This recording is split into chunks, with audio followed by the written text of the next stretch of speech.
and I'm going to broadcast. Wait for some folks to come in.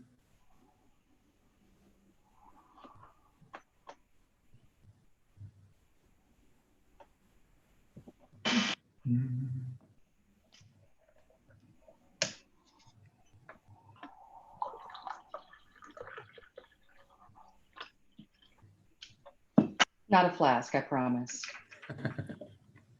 You're in your own home. You can do what you need to. I'd be asleep.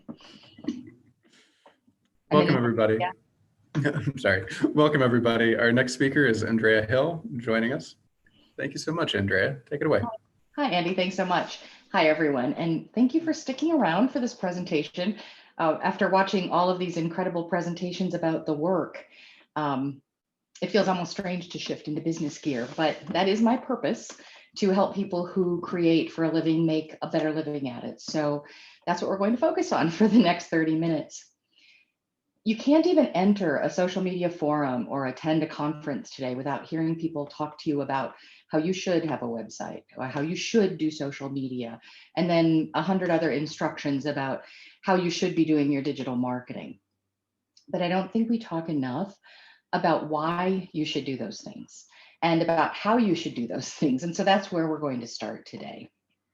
Now, I always think history and context are useful when we're trying to learn new things.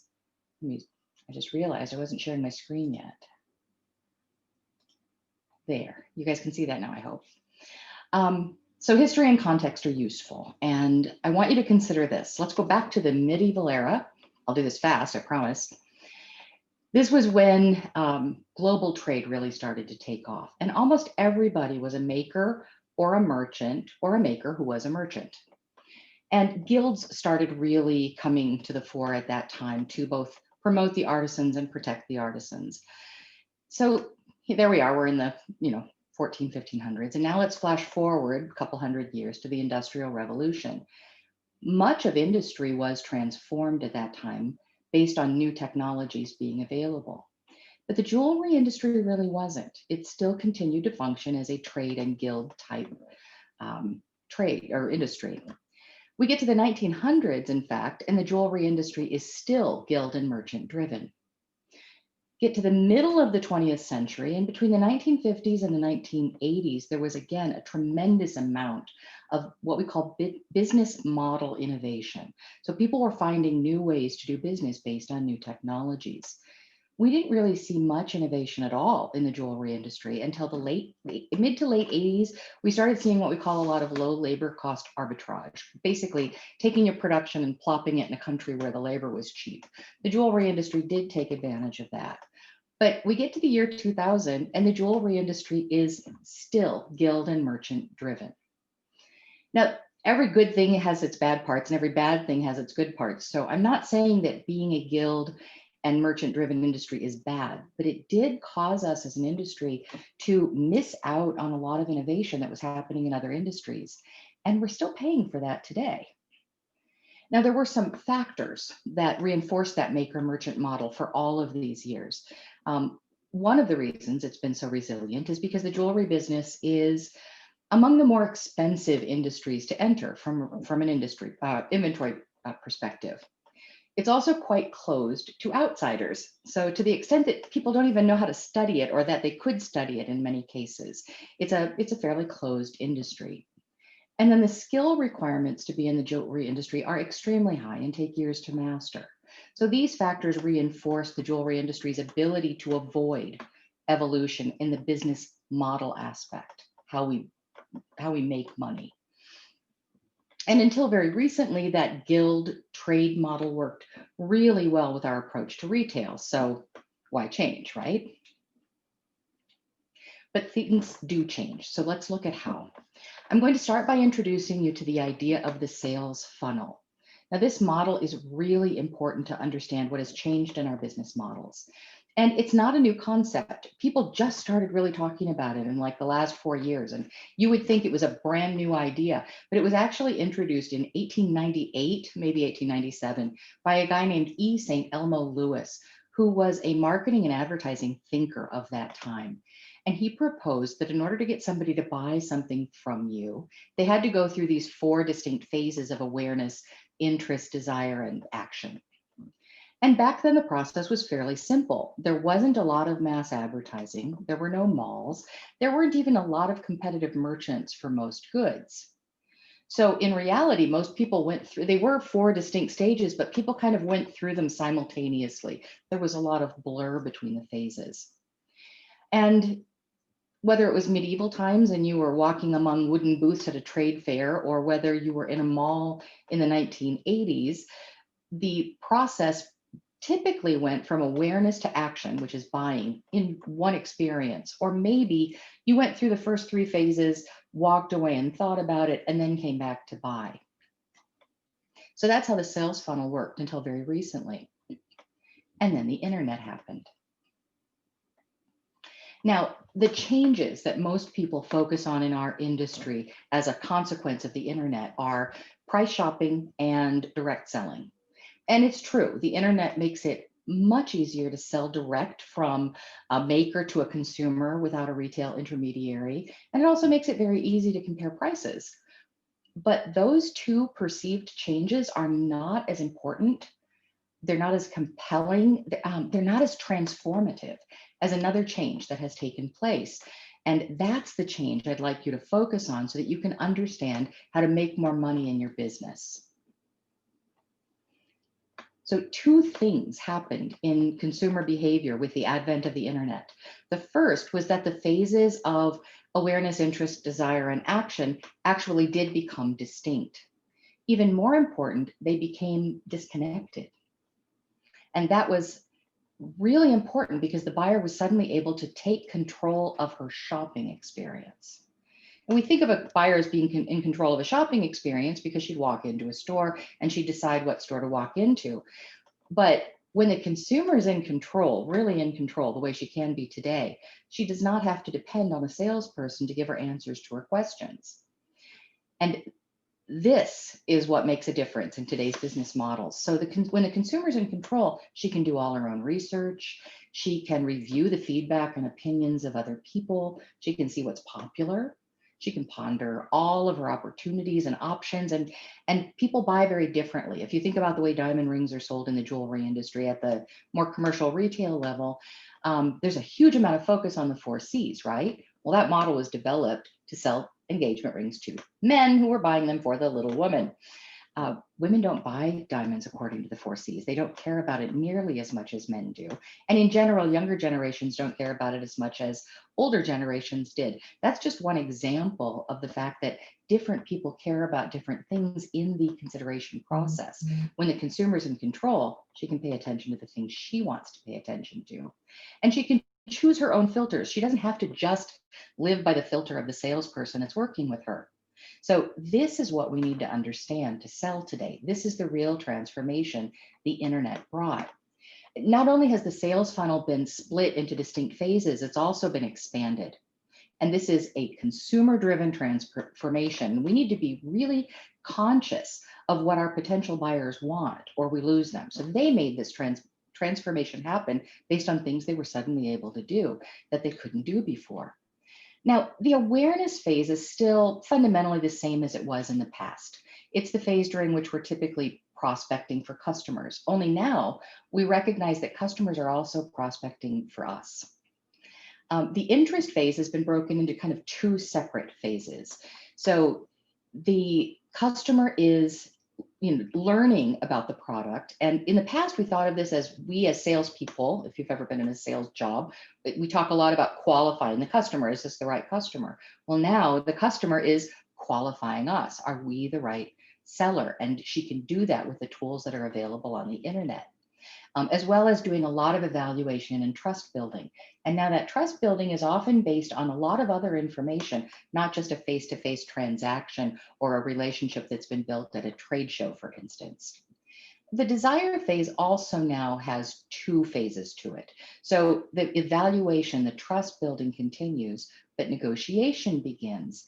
And that negotiation piece, I'll talk about it more in a minute. It's got more nuance than you may realize. And then finally, the action phase also has two distinct phases. There's the purchase when they decide to buy, but there's also that ongoing management of loyalty to get them to come buy again. So what the consumer wants isn't just related to the thing she wants to buy. She also has wants that are related to the whole experience of buying. And if we fail to recognize that and to feed those wants, then we fail to connect with the customer. So one way to understand how to respond to these changes is to understand what's happening at each phase. So let's break it down a little more. You can read the slide yourself. So I'm just going to focus on a few things. The first is that problem solving phase, like up in awareness and discovery. You have to have enough information available to the customer that she can do her own problem solving. She may not be even reaching out to you yet. You may not even know she's there. Down in that evaluation and intent phase, look at the phrase negotiating with self. We think of negotiation in terms of a buyer and seller negotiating with each other. But when you look at buyers and you stop looking at them monolithically and you look at them as individual groups, women in particular, who are a dominant buyer for all luxury goods, they negotiate with themselves rather heavily before giving permission to buy. So men are good at giving themselves permission to buy. Women are not good at giving themselves permission to buy. So there's this whole self-negotiation going on in this phase. Do I have a right to buy this? Can I buy this for myself, or can I only buy it for someone else? In the purchase phase, people aren't just deciding to purchase, they're also justifying their decision to purchase. So there's a lot of psychological work going on there, especially when the dollars are higher. And then finally, in the loyalty phase, they're working through evaluating and recommitting to the brand. So once we understand what the customer is doing at each point in the sales funnel, we can figure out what we need to do in each phase of the sales funnel. Now, I assume by now you've heard, probably ad nauseum, that you need to tell stories, and pardon the air quotes, and it's true actually. You do need to tell stories. My sarcasm isn't about telling stories. My sarcasm is that this is often interpreted in the absolutely most superficial way. So it's the reason that Instagram is now this never-ending stream of lookalike jewelry, or at least jewelry pictures, and that countless artists are trying to figure out how to restate their, I don't know, their BFA artist statement in like 2,000 different ways. That's not quite what we're talking about here. But you do need to tell stories, and you need what we call rich content. And the right column on that slide is telling you what the content needs to be doing at each phase of that. So we're entertaining and informing at the beginning. Then we're starting to move into content that helps them build trust and confidence, and giving them reasons and benefits why they should be making a relationship with us. And then we're supporting the decision making and giving them confidence in the decision they made. And then finally, we're being very attentive to the relationship in the loyalty phase. So that's what we're doing. So how do you do those things? How do you engage with your audience in a way that's authentic? How do you do it with depth and maintain your integrity and also do it consistently? Well, you need a brand. And before you like dive under your table or run out of the room, I'm not talking about brand in this most obvious commercial sense that people recognize it. You may also be thinking, I don't have enough capital to become a brand because branding is expensive.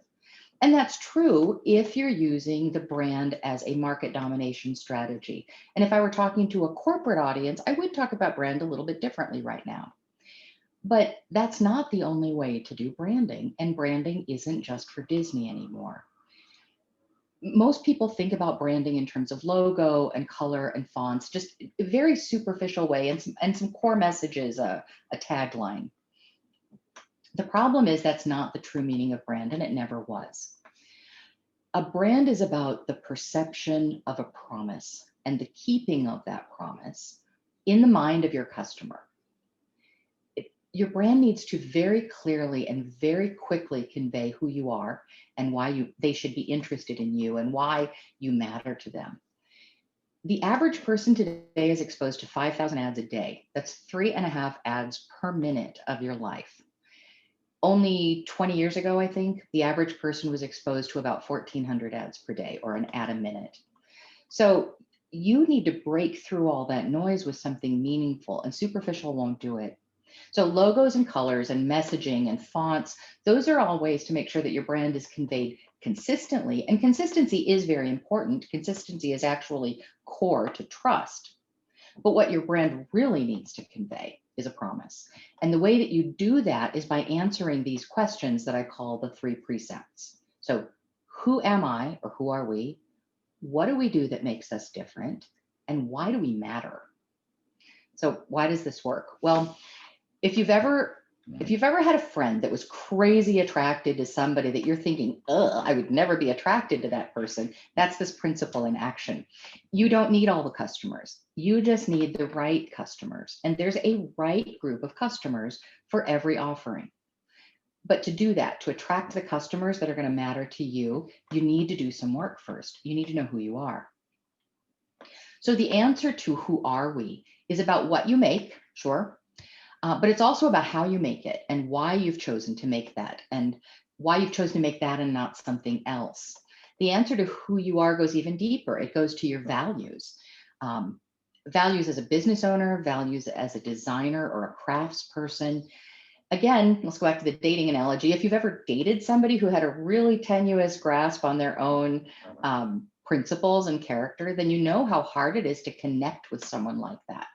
Consumers can't connect with you if you don't know who you are. So then what do we do that makes us different? There's a lot of jewelry out there, there's no doubt. But there are also a lot of hamburgers out there. And still, a lot of hamburger joints make a great living. It could be from a chain joint to an independent place, or from low end to fine dining, or from veggie burgers to grass fed. But people who do a great job of identifying who they are can sell a lot of burgers, and burgers are a commodity. But when I'm doing live audience presentations, I do something called the ingredients game. And you can play it with me now. So I'm going to give you 4 ingredients. I'm going to give you flour, sugar, water, some kind of oil, and you get to pick one ingredient of your choice. Now, you have to use all 5 of these ingredients, but you can use them in any relationship to each other, any measure, as long as they're at least there. So if it's just a drop of water, fine, the water's there. What are you going to make? When I play this with a live audience, I ask them then to start telling me what they made. And as long as nobody has said already the thing that you made, you get to say your thing. And I've had this game go on for as long as 20 minutes. So with such basic ingredients as flour, sugar, water, oil, and one ingredient you get to pick, you can make a lot of things. And that's true with a business too. So the ingredients of your business are about what you make and the materials you've chosen to make it with. But they're also about what kind of audience you sell to and how you position your company and how you sell and all the things you do to service your customers and to get them to come back to you again. There is huge scope for the imagination in the ingredients that you put together to make a business. And when you do it right, you have a business that looks different than all the other businesses. If you think about it, Target and Walmart are like 96% the same. They sell the same products. Most of their stuff has the same prices. But that 4% that they do differently makes them radically different from each other. So that's what do we do that makes us different is all about. And then why do we matter? Okay, why you matter and to whom you matter are incredibly intertwined.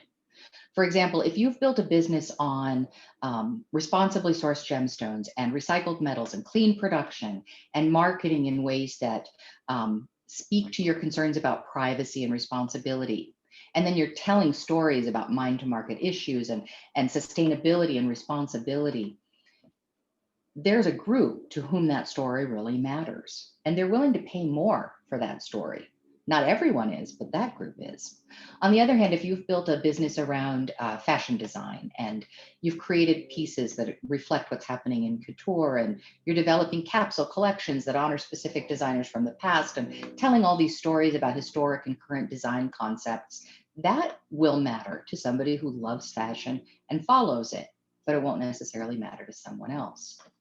So why do we matter helps you get down to figuring out who the right customers are that you can speak to authentically. And when you put together the answer to those questions, who are we, what do we do that makes us different, and why do we matter? That's when you have the basis for storytelling and brand messaging. That's where the content then comes from, and it can flow. So you can now figure out which customers to target, and or at least you know where to start. You know what kind of messages, and you kind of know what audience to go to. If you're a retailer or a collection-centric designer or brand, then it helps you figure out what products to develop and sell. Every product has to align with the answers to your 3 precepts. That's also how you challenge yourself to keep stretching and redefining your design aesthetic without falling off the rails and losing your brand essence. It's how you avoid that problem of looking back at a collection from 2 years ago and saying, what was I thinking? If you think about it, it's incredibly easy to jump into the middle of a Disney movie and know that you're watching a Disney movie, not a Pixar movie, not a Warner Brothers movie. And it's because Disney has incredible institutional clarity around the answers to those 3 questions. On the other hand, if you've ever watched a once strong brand just unravel, if you look closely, you'll see that they lost institutional clarity around those answers, and they started trying to be all things to all people, or they started chasing the wrong people. There's nothing worse than getting stuck in the hamster wheel of business, where you're just working really hard every day, but you're not getting anywhere. And that is where you end up if you don't figure out the answers to those 3 questions. So you understand what customers expect at each point in the sales funnel, and you understand your 3 precepts. So now what? Now you need to put technology to work for you. You need to put all of these activities out there. And to do that, you need to understand which activities make the most sense at which phase of the funnel. The good news is that the technology you need to fuel these activities are now, it's all now readily available for small businesses. It's affordable. And you don't have to be a tech geek or a programmer to use them. Most of them are quite easy to manage. Also, you don't have to get all of these activities going before you can see any benefit. Just pick away at this list, adding 1 feature at a time. And over time, and over a lot of experimentation, because marketing and sales requires continuous learning and refinement, you're going to find and keep the right customers and continue to grow. So now let's talk about that technology. Your website is your sales and marketing base of operations. It used to be the retail store was the sales and marketing base of operations for consumers, but that's not true. Even if you own a retail store, your website is now your sales and marketing base of operations. And everything you do online should be an effort to bring people back to your website. And that means your website has to be worth coming back to. So I'm just going to make a few key points about what's on this slide. The first is that your website absolutely must be technically current. If it doesn't load fast, if it doesn't resize instantly to every possible size and shape of device that a customer might be using to visit your website, if it doesn't meet current and constantly evolving security and technical standards, then it cannot bring you the business that you need.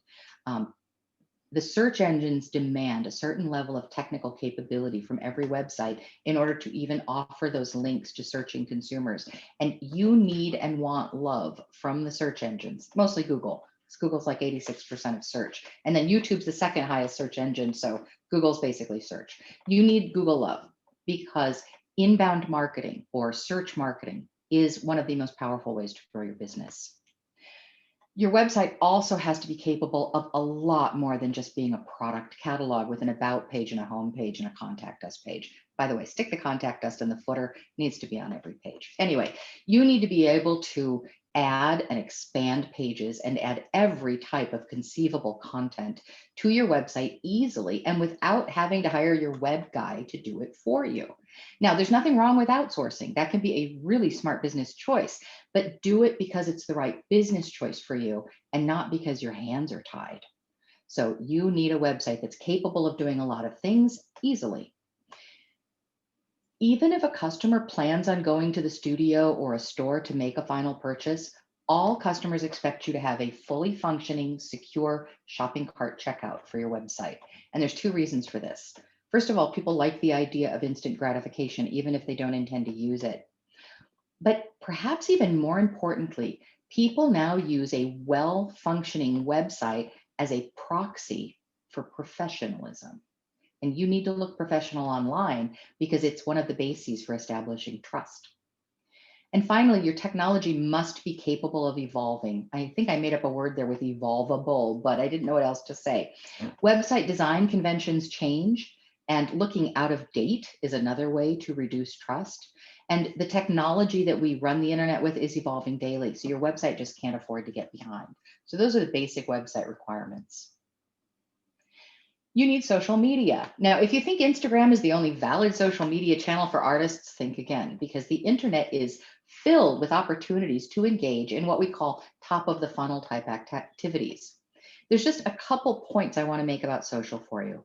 The first is that social is low attention. It's a place where people go to scroll. They're kind of sitting back. They're not leaned in. We lean in on a really interesting content. We lean back on low attention content. So you have to post frequently, and whatever you post has to get attention really quickly. Social media is not really for sales, unless you're selling really low priced items. Now, I'm not saying you won't sell anything. You will probably sell some things on social media. I'm saying don't rely on it as your primary sales channel. You won't get enough out of it. And finally, what you put out there determines who you attract. So make sure that all of the things you post are consistent with your three premises. Oops. Okay, did I skip a slide? No, there we go. Okay, email. Believe it or not, people don't actually mind getting email. They do mind getting irrelevant, salesy email. Email marketing actually happens to have the highest ROI of all digital marketing. So you need to capture email details. You need to get people to give you their email address, because only 5% of the people who visit your website will remember to come back without some other form of encouragement. So without an email address, you're left to hope that they either respond to another social media post, or you have to run a bunch of expensive ads. Now, capturing emails is a numbers game. Less than 2% of visitors will give you an email address, and that's if you're doing it really well. But over time, those numbers add up and your list will become more meaningful. So you have to be patient and consistent. Finally, what does inbound marketing mean? I know I mentioned it before. So inbound marketing is the process of appealing to people who are searching for things of interest to them, getting them to click a link to your site, and then collecting an email address from them so you can market to them again and eventually convert them to be buyers. This is the most powerful form of marketing you can do. Now, list building and marketing automation are two concepts you really need to be familiar with. In your email strategy, it's no longer sufficient to just have one big list, because you're not just blasting the same message to everyone.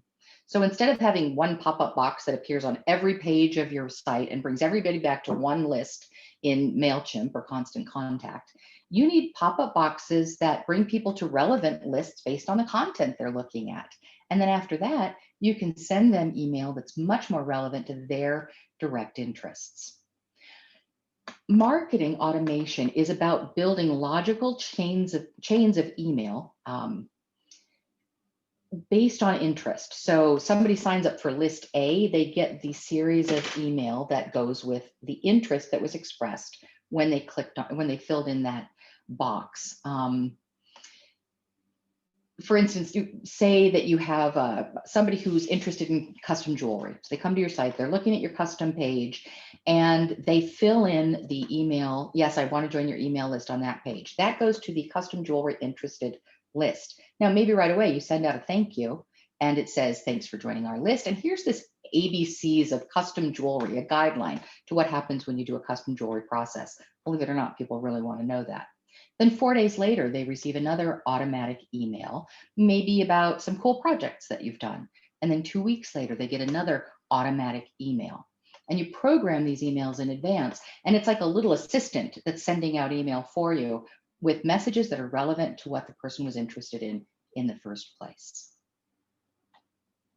So your website becomes the base, this foundation for all the content you're going to share on the internet. And that content can then be shared on your social channels using links that bring people back. And it will be a magnet for people who are searching for what you have to offer. And it cannot just be about what you make. It also has to be about trust building and engaging customers and talking about your processes. You need to capture those leads. And another reason you need to do this is because you need to keep Google happy, whether you want to or not. You need to keep Google happy. And another thing that keeps Google happy is what we call recency and frequency of new content. The person who posts content most frequently and the person who has posted the content most recently to when somebody searches for it gets the higher position in the SEO ranking. So you need this constant flow of rich content. So one last thought about your technology. I cannot stress this enough. Your website must be built on the latest technology in a platform that can benefit from continued development, and that can evolve easily without spending a bunch of money as the technology changes. This is the only way you'll be able to keep taking advantage of all these advances in digital marketing. And there are a lot of flavors of that content available today, whether in the open source or the licensed realm, whether it's in the WordPress, Joomla, Drupal, build a site that's on your own host, or whether it's in the Builder, Shopify, Wix, Weebly thing. There's a lot of technology available that can do this, but you need it so that you can take advantage of all the things that are to come. So that's what you need to be successful today. You need to approach branding and marketing and selling in new ways, in ways that work for today's buyers. And this graphic is just a basic roadmap of those elements. There's no way I could have told you all the ways of doing these things in 30 minutes. So I'm hoping that by giving you this framework and some terminology and a bit of direction, that you can then use this thought process to ask better questions and think about marketing more effectively and think about what's underneath all the things you're doing rather than just churning out digital content. And then that should lead you on a path to doing a much more effective job of promoting and selling in your business. So that's it. I'd like to thank the Seattle Metals Guild for inviting me to participate and all of you for hanging around to listen to this. And I'd like to thank Savannah and Andy because they've done an extraordinary amount of work just to pull all of this together in a digital day. And now I'll be happy to answer any questions you have. Thank you, Andrea. That's very kind. Well done.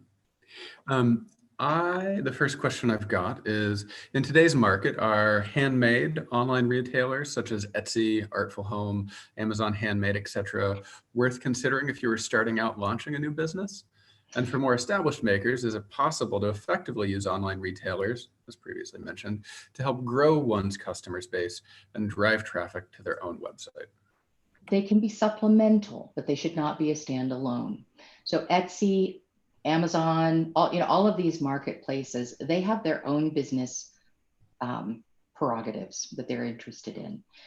People, when I was running Rio, this is a long time ago, but people would come to me and they'd have a new tool or a new finding, and they'd be like, I'll give it to you exclusively. And I would always say, no, don't give it to us exclusively. I can sell 10 pieces of everything, and Rio makes lots of money. If I only sell 10 pieces of this thing and it's an exclusive, you have to go get a job somewhere else. Mm-hmm. So all of these markets have their own objectives. So use them as supplementals, but do not depend on them as your primary business outlet. Excellent. We've got a question from Barbara LaFille. Your presentation is understandable and very informative. Can you recommend an online website template that evolves, such as Squarespace or something like that? Yeah, so all of them will. So if you want to go the builder route, so builders are Shopify, Squarespace, Weebly, Wix, all of them are evolving constantly. So that is one of the good things about them. Every website platform, by the way, has upsides and downsides. So you have to get comfortable with upsides and downsides that you can live with, because nothing is perfect. If you go into the open source world, like WordPress and Joomla and Magento would probably be the ones most familiar to all of you. Those are also constantly evolving. Now, if you deal with a website service company that then customizes the crap out of them, you're not going to benefit from all that evolution. So you have to be careful. And then there are licensed website builders too, that you normally have to go through a web agency to do. But as long as it's very modern, up-to-date technology, you'll be fine. Perfect. With COVID, those of us who are used to selling in person are now strictly online. How do you recommend dealing with the challenge of converting people who are used to buying in person to buying online, especially with jewelry, which is often sells itself when it's tried on? So use the tools that are available to you. I took my company virtual in 2008, I think, beginning of 2009. And for years we've said, hey, you want to do a video meeting instead of me flying to you? And they're like, no, you should fly here. So all of a sudden, I don't know if you guys know this, but between March and May of this year, they forecast that we as a society went through 5 years of technological evolution in 3 months. Now everybody knows how to do a video meeting, and I encourage you to use those tools. You can actually set up tools, have a plugin on your website, have somebody launch an instant meeting during hours that you have previously identified. You'll be at your desk, or you can hang your shingle digitally and say, I'm in now if you want a meeting. You can invite people to participate in video meetings with you. I have lots of clients who have 2 cameras. So I actually have another, I won't try to pull it here now, I'll probably knock everything over. I have a camera that I can pull down to my desk and a camera that's on my face. And a lot of clients are using that so they can have this meeting and also be showing products on the desktop. When you combine that with sending a very lovely look box to people, if you've got a great client and there's a trust relationship, you can actually send them something to look at with a return FedEx slip to bring it back to you. If the dollars are there, it's well worth the effort. And this combination of activities can keep you selling, and people are doing really well with it. Wonderful. For someone who has spent time developing a brand and has just launched their website, what are the most effective options to start driving business towards their website? Make sure you're adding new content. Ideally, you'd add something new every day, something meaningful, something new every day, at the very least once a week. So your website has to be constantly benefiting from new thoughtful content. And sometimes that's a product, but sometimes that's not. And for smaller artisanal or studio jewelers, you can't add a new product every day. You're going to have a lot of inventory. So add new content regularly, and then syndicate that content. So like if you write a blog, don't just share on social media, new blog, come look at it. What you want to do is what we call a syndication. So you use a planning tool for social media, and right away, the new blog post goes out to all your social channels, and do not just do Instagram. It's going to limit you. Then 4 days from now, there's a new share of the blog, and same link to the same blog, but new headline, new copy, maybe a new picture. Then 2 weeks, you share that. We share every blog post we write 40 times over 18 months. And once you've done that, if you're writing a blog a week and every blog is scheduled for 40 shares, soon you have this constant flow of social media content going out there. So when we write a blog, we leave a good 2 hours at the end of the blog writing just to do the syndication, but then it's done.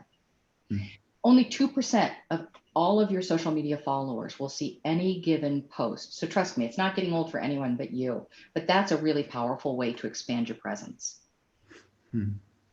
For a studio jeweler just starting out who wants to sell their work, what is the first step you would recommend? Put together a good website, and do not lean hard on the shopping cart aspect. You need the shopping cart. It's supplemental. It's not primary. Make sure you pick a platform that makes it easy to share lots of content. Many of the builder platforms, like Shopify, is a phenomenal shopping cart environment. It's not necessarily a great rich content environment. They make it a little harder to do rich content. The dollars start stacking up on Shopify when you're doing rich content. On the other hand, if you get into some of them, some of the other builders, they're really limiting when you want to add more pages or when you want to add other types of content, and the shopping carts aren't quite as good. So again, mind the trade-offs, but get a good website going. Excellent. Do you have a few favorite newsletter programs I just lost it, that don't cost you much? They all start costing a lot once you get into marketing automation. So like if you're using Constant Contact or MailChimp or any of that comparable end of email marketing, when you're just sending email to a small list, they're cheap. But the minute you want to start adding on rich content, automated content, or when you want to start adding lists, once you get past 2 or 3 lists with most of those guys, then the prices start going up. There are some ways around that. Like if you have a Joomla website, you can use AC mailing, and that's going to cost you maybe $110 a year, and it will do everything the $400 a month MailChimp plan will do. So when you look at your website, also look at all the ways you can extend a website, because some of the things that aren't so obvious really save you a lot of money when you look at what you can put together for a digital platform. Hmm. Um, Danny Casera writes, we currently have 2 websites, one Shopify, one WordPress. Are we crazy? No, you're not. Okay, there's something called headless commerce. We uh, we have a lot of fun doing sites like this. So say you want a shopping cart environment. First of all, if you have two separate brands, then you're going to have two separate sites. But if you're talking about one company with a WordPress and a Shopify, if you do it right, the customer has no idea that they're going from WordPress to Shopify. They feel like they're in one seamless environment. Shopify becomes the e-commerce part of the plan, and WordPress is a fabulous tool for rich content sharing and lots of extensions. So we call that headless commerce approach, and you can attach a Joomla site to a Shopify site, a WordPress site to a Shopify site, and yeah, you do it right, it's great. How do you feel about sales, discounts, and other incentives to buy or capture emails? I'm not a fan. I don't think you should be on sale. I don't think you should be discounting. Mhm. You want your customers to say, it's art, it's worth it, or they cost a little more, but they're worth it. So I'm not a fan of discounting to get the customer. When you do that, you're going to get the customer who expects a discount. But there are so many other things you can offer to get an email address. For instance, you can do an event, an evening with the designer on Zoom once a month or once a quarter, and it's only available to new subscribers.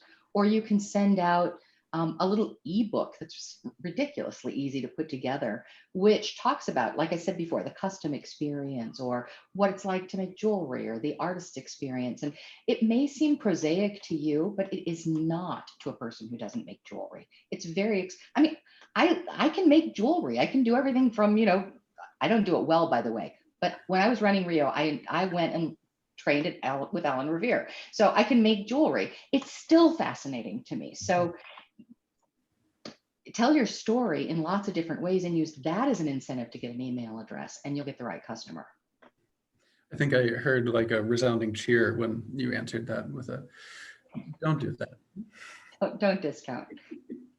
Um, Social media is exhausting. Where do you find the time to do this? And how do you prioritize or organize or limit social media use? Planners. You need to use a planner. Plannable, Hootsuite, Meet Edgar, any of those are great tools to use. And what you do is you take, I mean, I have a whole staff that just does social media and they find it exhausting. So what you do is once a week, you sit down, or once every other week, or even once a month, you sit down and you plan content. And you do it like in a 2 or 3 hour block in the planner. Then keep it authentic. If you're at the bench and you're doing something amazing and you've just fallen in love with a gemstone, by all means, take a picture and post it. That's your in the moment stuff. You're doing it because you want to, not because you feel the pressure. But get the main volume of your social media posting planned out in a planner and then automated so you can focus on other things. Excellent. There's some really specific program specific questions, but is there a shopping cart that you would recommend for sites that you build with Dreamweaver? Does it matter? No, they're all pretty good. It's all kind of interchangeable at this point. So what I caution you about is if you're building your sites in Dreamweaver, and you're building it, then the question is, are you making money as a jewelry designer, artist, maker, or are you making money as a programmer? Because Dreamweaver, it's a great program and it's a lot of fun, but it also takes a lot of time. So that's what we call a legacy or a custom website. Not always the best business choice if you're the one that has to build it. Right. And is MailChimp a splendid MailChimp's website that fine. everyone should be using it? Yeah, that whole category of email solutions is just fine. And they're all pretty comparable. They just sort of chase each other with features. Um, and then I guess one more question about Square, we know what Square is. Is that worth using? Is that a good? So Square, we have clients who come, we won't build in Square because we don't think it gives you enough scope for what your business needs to do over time. So, but we do end up working in Square because we'll have clients come to us and Square is what they chose and they don't need a new website right now. And we're going to do other things for them. Square makes it easy, but it doesn't necessarily make it extensible. So I have some reservations. Now, if you feel like you're never going to give your website the kind of time that it needs, that really you're going to focus on craft fairs or selling through your retail stores and you just need a presence, then If that's your priority and you're comfortable with that, Square will work. But if you're looking for a tool that really takes you into the future, it's not my favorite. And that's a personal preference. Yeah. Now, I will tell you, my company is technology agnostic. We will build in any open source platform and in a couple of different programming platforms, because I don't want to tell people, oh, all I know how to do is WordPress, so you get a WordPress site. So we fit technology to the customer. But the Square thing, that's a filter that I have. So you need to evaluate it for you. Perfect. I guess the last question is, in your magic ball, what do you think will be important coming, with that as COVID, continues and as we begin to come out of it? Where do you think we're going? The habits that we've established during COVID are here to stay. I think people will get out, they will go shopping again. I do think malls are dying. I do think, but retail was in trouble before COVID. Remember, major crises escalate and amplify existing trends. So retail struggling, malls struggling, those were all existing trends. And that's not going to change. So they're going to have to figure out who they are. And that's going to affect people who sell to them. But I do think mastering these digital tools, it was important before COVID. People were just not investing in it, and you need it now more than ever.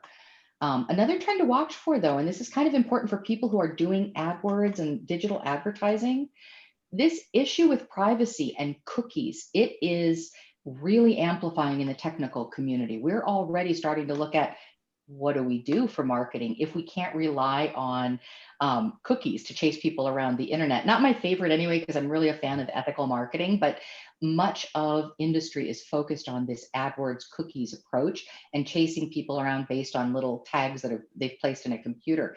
It's not going to last. So capturing email addresses, building an audience that you can communicate with personally, not just an email address, but a cell phone number so that you can communicate with them on SMS or WhatsApp.